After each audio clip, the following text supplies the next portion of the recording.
Simon's told you how to find out who your stakeholders are, and I want to talk a bit about stakeholder maps and using them as a tool and how you work with your stakeholders.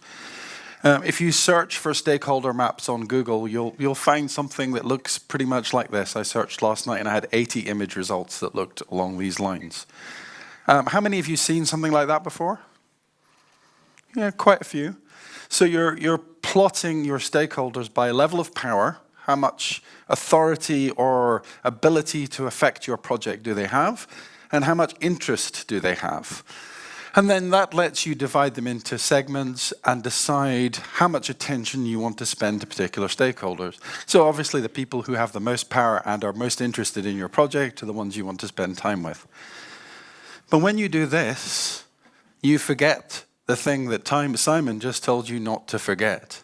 This has no way to represent negative stakeholders. And if you are doing a project that involves change, agile transformation or anything else, negative stakeholders are a big part of what you're trying to do. So I'm going to show you another way of doing it. So instead, we'll keep the level of power, but instead we're going to split it into hostile stakeholders and friendly, supportive stakeholders. And we'll split them into 4 quadrants, and we're going to give them fun names. So if we have a stakeholder who's supportive and powerful, we're going to think of them as a Clydesdale horse. I don't know if you have Clydesdale horses in Poland, the very big, powerful horses that pull carts and wagons. You probably have something similar to that. So your Clydesdales can pull your project along. They're powerful friends. You definitely want to keep a good relationship with them. What about your powerful negative stakeholders? And think of them as alligators.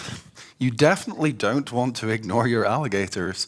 These are the people who have the ability to disrupt your project, throw it off track, and you need to have a strategy for how you deal with them. Either you need to find a way to minimize their influence or convert them to being a positive stakeholder. Maybe your Clydesdales will help you with that. You can start to think about how stakeholders interact with each other. And what about the less influential ones? Well, if you have stakeholders who are supportive but not very powerful, I think of them as puppies. It is lovely spending time with puppies. You have lots of them. They want to help you with your project. They don't have a lot of power. What they can do is, as a group, speak in favor of your project, start to help influence people. But remember, they don't have a lot of power and they're not where you want to spend your attention. What about the negative, the less powerful hostile ones? I think of them as mosquitoes, right? One mosquito is probably not going to bother you that much, but when you've got 2,000 mosquitoes, you've got a big problem.